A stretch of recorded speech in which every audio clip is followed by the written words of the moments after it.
ये और ये मेन यूनिट, अटैचमेंट को बियर करने वाली यूनिट, रोटेशनल यूनिट। तो ये मेन यूनिट है, ये एसेसरीज रोटेशनल यूनिट है, और ये एसेसरीज हैं। तो आप देख रहे हैं इसमें एसेसरीज बता रखी है आपको, रोटेशनल यूनिट और ये दो। अब आर्म साइकिलिंग में आप क्लिक करेंगे, यहाँ पे वीडियो बता रखी है किस तरीके से इनको लगाना है और इसको लगाना है और यूज़ करना है। और मोड्स इसमें active, passive, resistive, assistive. Active mode क्या होगा, आप अपने आप से इसको ऑपरेट करेंगे, चलाएंगे, वो एक्टिव मोड है। और पैसिव मोड क्या है, पैसिव मोड में आप पैसिव मोड सेलेक्ट करेंगे। पैसिव मोड सेलेक्ट करने पे ये मोटराइज इसको ये खुद चलाएगी और जो पेशेंट है वो उसके अकॉर्डिंग साथ साथ करेंगे। स्पीड वगैरह आप बढ़ा सकते हैं, और वो सारी चीज़ें आप वेरी कर सकते हैं। फॉरवर्ड और रिवर्स आप कर सकते हैं, इसमें ऑप्शन होता है।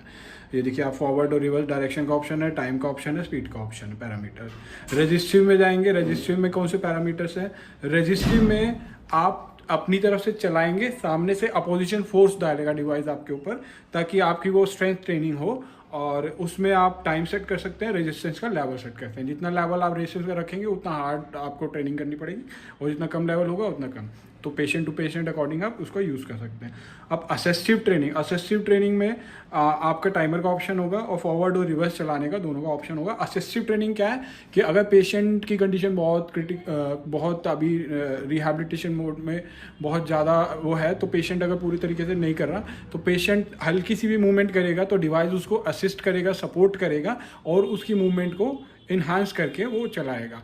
और उसमें भी पेशेंट फॉरवर्ड और रिवर्स दोनों डायरेक्शन में कर सकता है। मतलब एक तरीके से पेशेंट अगर इतना भी उसके अंदर पावर नहीं है कि वो कर पा रहा है, तो वो हल्का सा भी अपनी तरफ से जोर लगाने की कोशिश करेगा, तो डिवाइस उसको साथ में असिस्ट करके, एक सपोर्ट देके उस मूवमेंट को कंप्लीट कराएगा। तो ये सारे एडवांस फीचर हैं। एक्टिव मोड में भी आप चला सकते हो, आप अपने आप भी चला सकते हो, और पैसिव मोड में डिवाइस आपको चलाएगी फॉरवर्ड और रिवर्स डायरेक्शन दोनों में, और उसमें भी अलग अलग स्पीड लेवल हैं। और रेजिस्टिव मोड, ट्रेनिंग मोड में आपको डिवाइस जो है रेजिस्टेंस प्रोवाइड करेगा सामने से, और आपकी स्ट्रेंथ ट्रेनिंग होगी। और असिस्टिव में डिवाइस आप अगर बिल्कुल कैपेबल नहीं है, या हल्का बहुत रिहैबिलिटेशन, हल्का बहुत आपकी एक्टिविटी है और आपको ज़्यादा रिहैबिलिटेशन की ज़रूरत है, तो डिवाइस आपको साथ में रेजिस्ट करेगा, ताकि बहुत कम पावर वाले लोग भी, बहुत कम स्ट्रेंथ वाले लोग भी, या बहुत इनएक्टिव लिम्स वाले लोग भी इसको यूज़ कर सकते हैं, क्योंकि डिवाइस साथ में असिस्ट कर रहा है, सपोर्ट दे रहा है। तो ये आपने देखा कि ये आर्म साइकिलिंग का ऑप्शन है। अब आर्म के बाद अपर लिम्ब में ही ये फोर आर्म का ऑप्शन है। आप देख रहे हैं कि